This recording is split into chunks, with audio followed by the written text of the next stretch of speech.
Amén. Que Dios os bendiga a todos. Estoy bendecido y contento de compartir esta reunión y creo que es un regalo de Dios. Creo que estaba en su propósito. Y después de tanto tiempo que teníamos pendiente esta visita, pues creo que este ha sido un momento de Dios para poder hacerlo y de verdad que es una bendición para mí.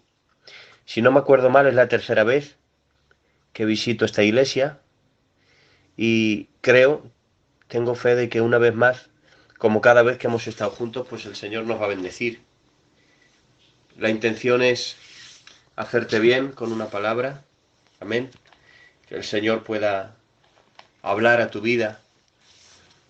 Que hoy podamos terminar esta reunión con la satisfacción de que Dios nos ha ministrado. De que no solamente nos conectamos a una aplicación, sino que nos conectamos al Espíritu Santo. Porque aunque separados en kilómetros, pero unidos en el Espíritu. Y teniendo la fe, la convicción de que el Señor preside estas reuniones. El Señor es el que preside los cultos, es el que bendice a su iglesia y el que es suficiente para bendecir y para hacer bien a su pueblo. Hoy yo quisiera compartir una palabra diferente a la que quizá pues hemos estado compartiendo todo este tiempo y deseando pues que el Señor nos hable, porque sin duda ese es el mayor deseo, esa es la mayor motivación. Y hoy quiero compartir una palabra que lleva unos meses ahí guardada y que creo por la fe que es el Señor el que la pone en el corazón.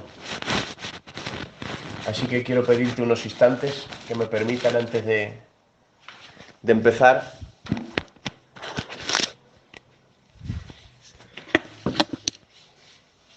porque hay algo que necesito, hay algo que necesito tomar, que me hace falta.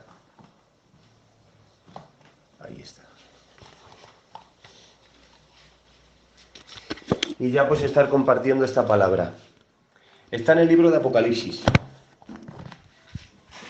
No quiero que el mencionar el libro de Apocalipsis te asuste o te haga pensar que vamos a traer algo que nos vaya a marear mucho con dificultades de escatología, porque ni yo la sé, la verdad. Está aquí en Apocalipsis, pero en los primeros compases del libro de Apocalipsis. Se trata del mensaje del Señor a la iglesia en Éfeso. En Apocalipsis, en el capítulo 2, dice la palabra del Señor. Apocalipsis capítulo 2, verso 1 en adelante.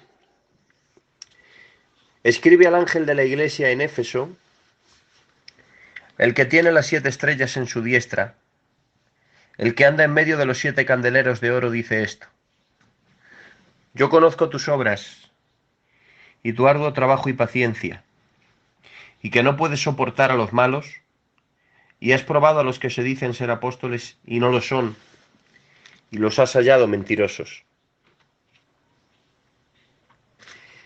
Y has sufrido, y has tenido paciencia, y has trabajado arduamente por amor de mi nombre, y no has desmayado. Date cuenta qué cúmulo de virtudes tan grandes está hablando aquí el Señor. Conozco tus obras, tu arduo trabajo y paciencia, y que no puedes soportar a los malos. Y has probado a los que se dicen ser apóstoles y no lo son, y los has hallado mentirosos.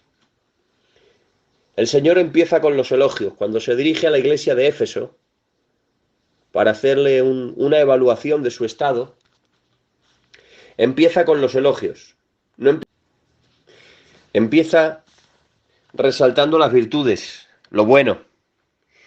Y es tanto lo bueno que tiene que decir de Éfeso que tenemos que detenernos aquí, en el verso 2 y en el verso 3, y encontrar tres virtudes principales de la iglesia de Éfeso. La iglesia de Éfeso tiene tres virtudes que le caracterizan. Primero, es una iglesia esforzada. Dice, conozco tus obras y tu arduo trabajo y paciencia. Sabéis que no solo trabaja, sino que dice tu arduo trabajo. La palabra arduo significa un trabajo que se mantiene en medio de circunstancias adversas. Es decir, si llevar un peso al hombro es un trabajo, pues un trabajo arduo sería llevarlo pero en una cuesta arriba. Si subir esa cuesta arriba sería un trabajo, sería más arduo todavía si el viento viene en contra. O si el suelo está de una manera que cuesta caminar. El arduo trabajo es cuando además del trabajo que se está haciendo se le suma el calor, unas altas temperaturas o la nieve. En fin, trabajar en medio de circunstancias adversas. Y eso lo tenía Éfeso. El Señor le dice, conozco tu arduo trabajo y paciencia. Es decir, Éfeso era una iglesia esforzada que trabajaba en medio de cualquier circunstancia. Y a esa virtud vamos a sumarle la siguiente, que dice que no puede soportar a los malos.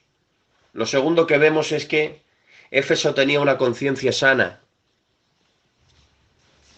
un sistema de valores sano, equilibrado, de lo bueno, de lo malo. Éfeso no era como esas iglesias como Tiatira, a la que le tiene que decir el Señor, retienes ahí a esa Jezabel, o retienes esa doctrina a la cual yo aborrezco. Éfeso tenía una conciencia sana y el Señor no tenía que reprender a Éfeso por permitir cosas que no estaban bien delante de Dios. Éfeso aborrecía lo que Dios aborrecía y Éfeso no le daba permisión, no le daba consentimiento al pecado. Cosas que lamentablemente no se puede decir igual de todas las congregaciones. No todos tratan con la misma pasión, con la misma devoción, la santidad en medio de la iglesia. Y el Señor a veces tiene que decir, tengo contra ti que toleras. Hay veces que se normalizan en medio de la iglesia cosas que no son de Dios y se pasan a ver como normales por el paso del tiempo, por la cultura o por la mayoría de gente que lo hace, se normaliza cosas que Dios ha dicho que no son normales en un cristiano y que no están bien delante de él. En cambio, Éfeso no había caído en ese mal. Éfeso no había caído en ese consentimiento. Y el Señor le dice, no puedes soportar a los malos. Es decir, no te gusta lo que a mí no me gusta. Porque tenía una conciencia sana. Y en tercer lugar, dice, has probado a los que se dicen ser apóstoles y no lo son. Y los has hallado mentirosos. Le sumamos esta tercera virtud, que era una iglesia con discernimiento. Era una iglesia que no se comía cualquier cosa. Era una iglesia que no comía de la mano de cualquiera que dijese ser un siervo de Dios. Tenían discernimiento, no era fácil estafarles en la fe. Y aquí podemos ver el resultado de la semilla del apóstol Pablo. En sus orígenes ha sido pastoreada y ministrada por Pablo. Y el apóstol Pablo, antes de irse, después de 3 años trabajando en Éfeso, dice, después de mi partida habrá lobos rapaces que no perdonarán al rebaño. Y aún le dice al cuerpo ministerial, y aún de entre vosotros se levantarán perversos. Y lo doloroso es que Pablo está profetizando que esto pasará, pero cuando él no esté. Y uno podía decir, ¿y cómo va a dormir tranquilo Pablo? Sabiendo que después de su partida va a haber lobos que van a rodear a la iglesia. Y uno le podía preguntar, Pablo, ¿qué es lo que te deja tranquilo? Si te vas a ir y sabes que cuando tú te vayas y no estés, vendrán lobos rapaces y hombres perversos. Y Pablo le explica claramente qué es lo que le deja tranquilo cuando él no esté. Él dice, os encomiendo a Dios y a la palabra de su gracia. Aleluya. Y eso deja tan tranquilo a Pablo que él sabe que aunque él no esté, la palabra hace también su trabajo, que la misma palabra va a ser la que va a llenar a la iglesia de capacidad y discernimiento. Y que esté Pablo o no esté, si la palabra trabaja y arraiga en el corazón de la iglesia, al final lo malo no entrará. Las bacterias malas de suciedad, de malas doctrinas, no entrarán en la iglesia. ¿Por qué? Porque la palabra estará trabajando en ella y protegiéndola. Por eso cuando Él no está, Él confía que aunque no esté Él, hay uno más grande que cuida de la iglesia. Que cuando no esté Pablo, hay uno más poderoso y más efectivo cuidando y trabajando con la iglesia, que es Dios y su santa palabra. De ahí que les dice, se encomienda a Dios y a la palabra de su gracia. Y pasado el tiempo, cuando Pablo no está, la profecía se cumple. Y vienen falsos apóstoles, y vienen falsos hermanos, y vienen lobos rapaces, pero ¿sabes qué ocurre? Como los buenos fundamentos habían quedado en Éfeso, como la semilla buena había arraigado en Éfeso, la mala ya no podía entrar, porque en su día se hizo tan bien el trabajo y se edificó tan bien, que lo falso ya no tenía cabida en Éfeso, porque estaba vacunada contra todo mal, por Dios y por la palabra de su gracia. Aleluya. Gracias a que hubo un hombre de Dios que pudo poner fundamentos genuinos en medio de la iglesia y no le hizo depender de sí mismo, sino de Dios. Porque cuando enseñas a la gente a depender de ti, caminarán mientras tú estés. Pero si les enseñas a depender de Dios, si les llevas a la fuente, si les llevas a los pies de la cruz, si les llevas al trono de la gracia, entonces podrán caminar toda su vida, porque habrán encontrado el verdadero punto de suministro de un cristiano, que no es ningún hombre, sino la persona de nuestro Señor y Salvador. Así que Éfeso había sido tan bien cimentada, tan bien doctrinada, que pasaron los años y supo probar y discernir a los falsos apóstoles, hallar los mentirosos y dejarlos en evidencia, porque era una iglesia que tenía discernimiento de Dios. De modo que estas son las tres virtudes de Éfeso. Éfeso, número 1, es una iglesia trabajadora y esforzada. Número 2, es una iglesia con una conciencia sana que no permite el pecado en la iglesia. Con discernimiento que no come lo que no viene de Dios. Pero después de estos tres, de estos tres áreas fuertes, de estas tres virtudes tan grandes, que fíjate, si la iglesia de Éfeso era difícil sacarle pegas, que de las cartas que escribe Pablo, en casi todas tiene que llamar la atención por algo y corregir algún desorden. Pero cuando habla con Éfeso, Pablo no tiene que llamar la atención, no tiene que exhortar, no tiene que corregir ningún desorden, simplemente tiene que hablar una enseñanza bíblica magistral, y todo lo que habla Pablo a la iglesia de Éfeso es positivo y en bendición, sin tener en ningún momento que corregir y que reprender ningún mal en la iglesia. Señores, ¿quién no querría tener una iglesia como la iglesia de Éfeso? La iglesia valiente y esforzada, trabajadora, la iglesia con una conciencia sana, la iglesia con discernimiento y la iglesia a la que Pablo no le encuentra ningún defecto en su carta. Pero ahora vamos al 2:4 de Apocalipsis. En el capítulo 2, verso 4, ahora es el maestro el que habla y le dice, pero tengo contra ti. Dense cuenta que aquí la carta da un giro. El mensaje que estaba siendo en todo de virtudes, resaltando áreas fuertes, resaltando cosas buenas, hay un momento donde da un giro y ahora el Señor también habla de algo que no le gusta. Porque nunca olvides que Dios no solamente te dirá aquello bueno de ti, no solo estará para darte palmaditas, abrazos y decirte que lo haces muy bien. El Señor no solo quiere motivarte, también quiere corregirte, instruirte, mejorarte, transformarte. Y el Señor se dirige a una iglesia que es prácticamente perfecta y sin tacha. Y le dice, tengo contra ti. Ahora bien, Señor, ¿qué tiene en contra de Éfeso? En contra de una iglesia tan completa. Y el Señor le dice, tengo contra ti, que has dejado tu primer amor. ¿Se dan cuenta, hermanos míos? Tengo contra ti, que has dejado tu primer amor. Había un dolor en el corazón de Dios. cara a la iglesia de Éfeso. El Señor tenía algo que le molestaba y estaba exigiendo otra cosa para Éfeso. Tengo contra ti que has dejado tu primer amor. Y aquí encontramos que a la iglesia perfecta el Señor sí le encuentra un problema. Y el problema además es grande. Ninguno de nosotros se habría atrevido a hablar con la iglesia de Éfeso, subir al púlpito y decirles tenéis este y este problema. Nadie lo hubiera visto.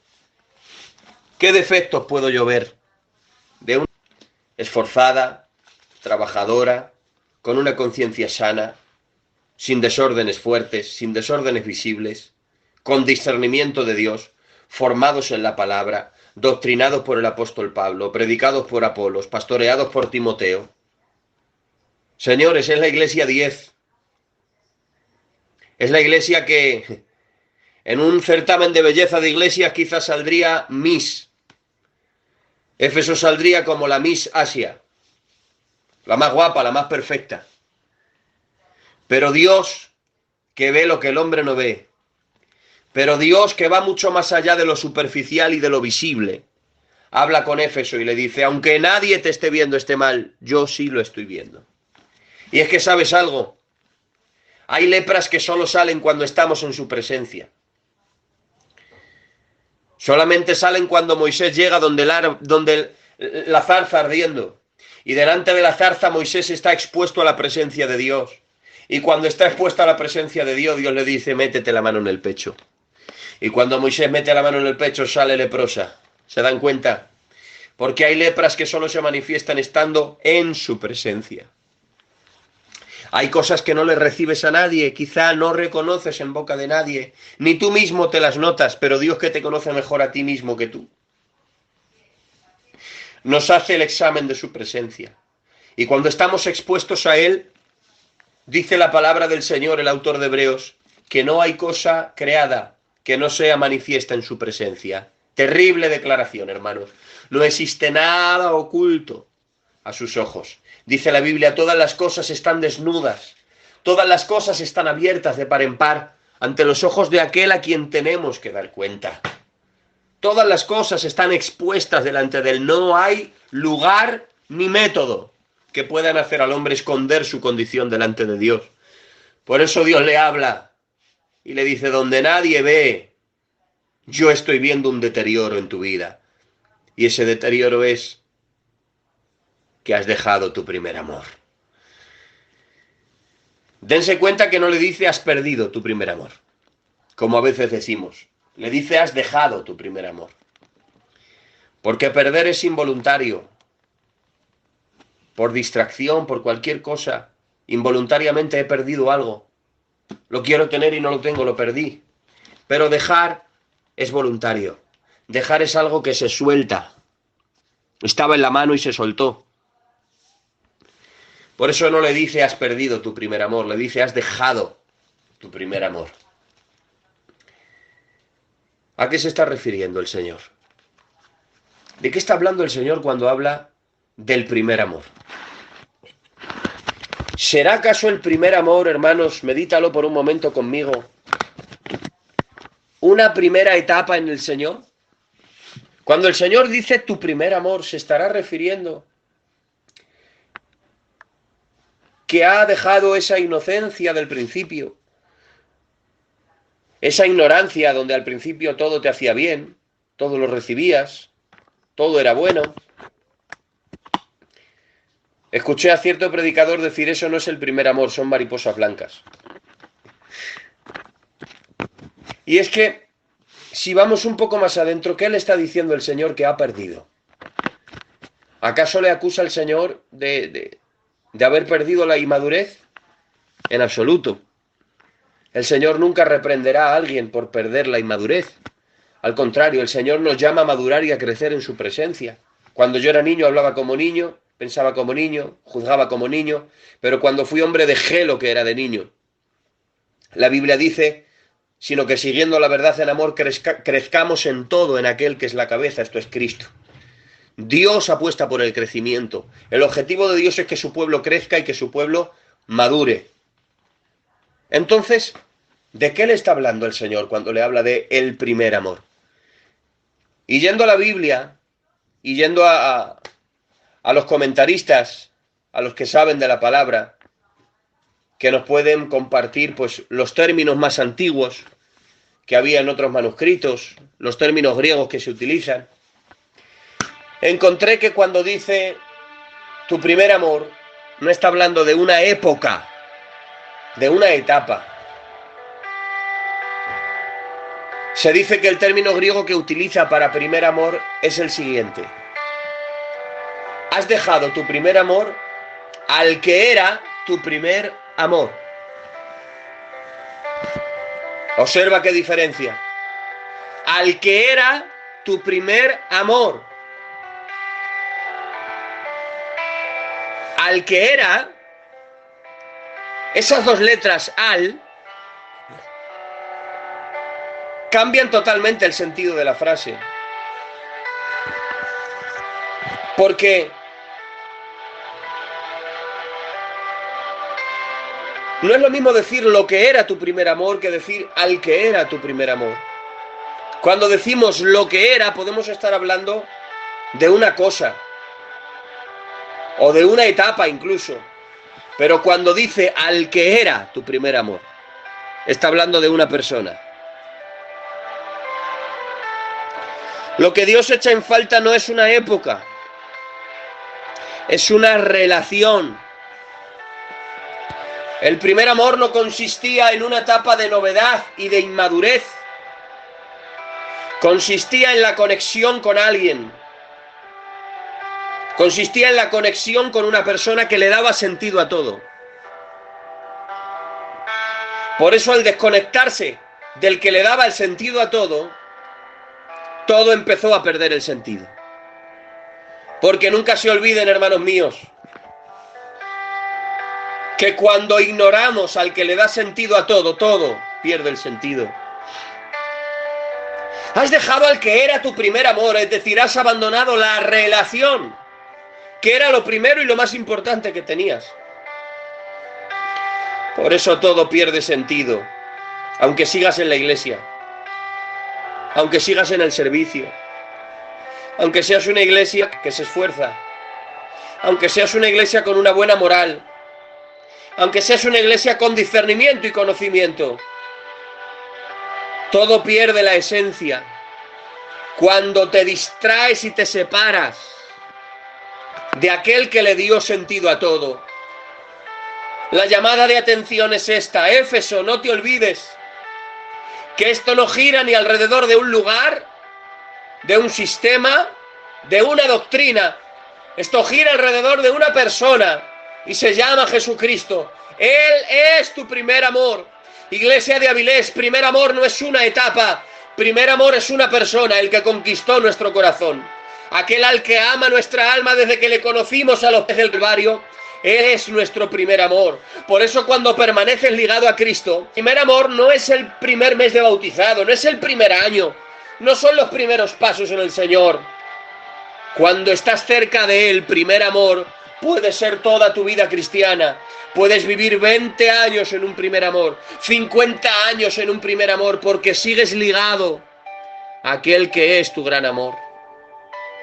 Por eso encontramos hombres de Dios, mujeres de Dios, con 30, 40, 50 años de evangelio, que se siguen quebrantando al orar, al hablar de Dios, que siguen teniendo fuego de Dios para testificar a una persona, que tienen pasión porque un alma se salve, que se levantan de madrugada, pasan tiempo con Dios y valoran ese tiempo con Dios más que nada en este mundo. Señores, aunque lleven 50 años, aunque estén desde los principios de la obra, esa gente todavía vive el primer amor, porque todavía vive conectada al que es su primer amor. Porque cuando el Señor le dice, has dejado tu primer amor, y le dice, recuerda de dónde has caído y arrepiéntete, no le está hablando de volver a la inmadurez, sino de volver a la relación. Porque permanecían en la casa, pero habían perdido la relación con el padre de la casa. Seguían en el ejército, pero se habían desconectado del capitán. Seguían en el cuerpo, pero poco a poco se estaban desconectando de la cabeza. Por fuera todo se mantenía intacto, pero la decadencia consistía en que poco a poco se estaba abandonando la relación con Él. Y el Señor se pone en medio y dice: Éfeso, esto no puede seguir así. Si hay algo que tienes que cuidar por encima de todo, por encima de tu cargo, de tu ministerio, de tu reputación, de tu negocio, por encima de todo, ha de ser tu comunión con Dios. Tu relación conmigo, está diciendo el Señor, tiene que ser lo que más cuides, lo que más protejas y a lo que más te aferres en esta vida. Porque no hay nada que tenga tanto valor. Por lo tanto, recuerde dónde has caído, dice el Señor, y haz las primeras obras. Porque si no, vendré pronto a ti y quitaré tu candelero de su lugar, si no te hubieses arrepentido. Entonces, ¿cuál es la solución cuando uno se da cuenta de que se ha desconectado del que le da sentido a todo, del que permanece visiblemente, pero se distancia personalmente? La solución solo es una: arrepiéntete. Lo primero, recuerda; lo segundo, arrepiéntete. El arrepentimiento es lo único que soluciona un alejamiento de Dios. El arrepentimiento es lo único que soluciona un distanciamiento de la intimidad con Él. Arrepiéntete y haz las primeras obras. Porque si no hay arrepentimiento, ¿qué ocurre? Dice el Señor: quitaré tu candelero de su lugar. ¿Y qué significa quitar el candelero? Como ustedes saben, en el lugar santísimo no entraba la luz natural. No había ventanas, no había tragaluz, no había nada que hiciese entrar la luz del sol en el lugar santísimo. Solamente había una cosa que mantenía la luz en el lugar santísimo, y era el candelero. Aquel candelero que ardía con aceite era lo que hacía que se pudiese ministrar en el lugar santísimo y que el sacerdote pudiese ver. Y el Señor avisa y dice: si no te arrepientes, si sigues mirando a otro sitio, desconectado de mí, aunque dentro del templo, lo que voy a hacer es quitar el candelero. Es decir, quitar la luz para que no se vea nada. Es un aviso muy serio de parte de Dios, hermanos. Es un muy serio aviso la llamada de atención de Dios a Éfeso. Si no te arrepientes, quitaré tu candelero. ¿Y qué ocurre? Que si quita el candelero ya no se ve, y si no se ve no se puede ministrar. Cuando se quita el candelero, el sacerdote tropieza, se cae con todo, lo rompe todo. Porque Dios ha disciplinado quitando la luz, dejando a oscuras al sacerdocio, para que nada se pueda mover, para que nada se pueda ministrar. Y cuando no hay luz hay choques, hay caídas, hay desórdenes. Creo que no hay nada más terrorífico que pueda pasar en la iglesia: a que se quite el candelero. Que nos quiten los locales si hace falta. Si nos los tienen que quitar, si Dios en su soberanía lo permite, que nos quiten locales, que nos quiten licencias de apertura, que quiten libertad religiosa en España si hace falta. Pero nunca, nunca que se nos quite el candelero de la luz de su espíritu. Porque cuando Él quita el candelero como disciplina por la dureza y por la obstinación de su pueblo, hay poco que hacer. Porque si no hay candelero no hay luz, y si no hay luz de Él nada tiene sentido. Todo choca unos con otros, todo se cae, todo está en desorden, nada está en su sitio. Pero el propio Dios amenaza con dejar a oscuras. ¿Para qué? Para que viéndose a oscuras se le busque y diga: solo hay uno que mantiene la luz aquí, se llama Espíritu Santo. Vuelve, Señor, vuelve a encender el candelero. El Señor es capaz de dejar a oscuras a su pueblo con tal de que se dé cuenta de su condición y se arrepienta, diciéndole: Señor, no quiero ignorarte más. No quiero quedarme en la casa pero sin relación contigo. No quiero quedarme en el templo pero volviéndote la espalda a ti. Quiero volver a mi primer amor. Quiero conectarme a ti de nuevo. Quiero estar cerca de tu presencia. Quiero mucho más que conectarme a una aplicación de un cello, escuchar unos coros, escuchar un mensaje. Quiero mucho más que una llamada del pastor, que un rato de armonía con los hermanos. Todo eso es bueno y es maravilloso, pero quiero ir más allá. Quiero ir a la intimidad, quiero encontrarme contigo y no soltarte nunca, porque tú eres mi primer amor. Porque primer amor es Jesús y es de Él, del que nunca nos podemos separar. Esta es la palabra de hoy, hermanos míos. Cuidemos por encima de todo nuestra relación con Dios y que Él sea siempre nuestro primer y gran amor. Que Dios os bendiga. Un abrazo.